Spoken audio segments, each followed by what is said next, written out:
The story of Jerusalem begins at the water itself. According to the Kabbalah, Adam, the first man in the entire world, lived in the Garden of Eden and had a mikvah. And his mikvah was one of the rivers that surrounded the Garden of Eden, known as the Gihon. This is the Gihon Spring.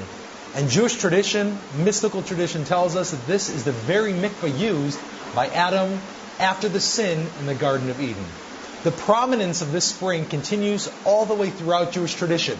When Abraham goes to sacrifice Isaac, which is just on Mount Moriah, he probably stops at this spring and draws water from the only water source available in the entire area.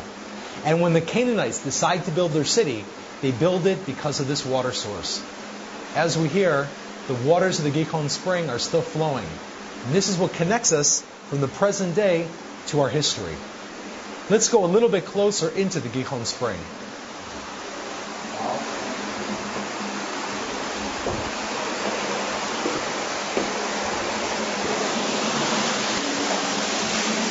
The still flowing Gihon Spring, probably the most important water source in the world, and certainly the holiest water of the Jewish people.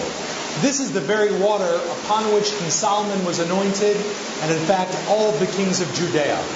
But before Solomon, we have a Jewish tradition going all the way back to the time of Adam and Eve, where the Kabbalah tells us that this water was used as the water of the mikvah for Adam, to purify him after the sin of the Garden of Eden. In the time of King David and his attempt to defeat the Jebusite rulers of the city, David walks through this water with Yoav ben Suriyah underneath the Jebusite fortresses, which lie over our heads, and he manages to go underneath them into a tunnel where he conquers the city of Jerusalem from within.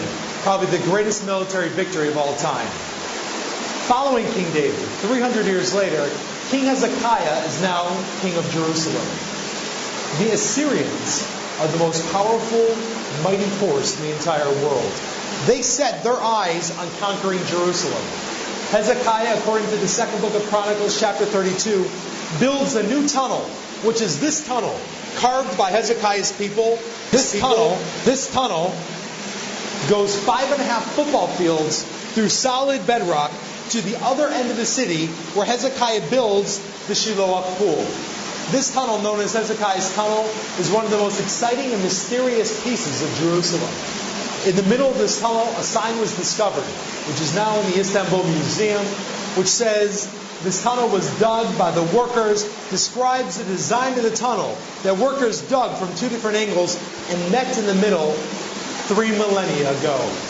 Discovering this tunnel and discovering this water system is perhaps the most interesting area of discovering biblical Jerusalem. The Spring House exhibition, which we will be building over this area, will be built to study, examine, and most importantly to explore and experience this water system.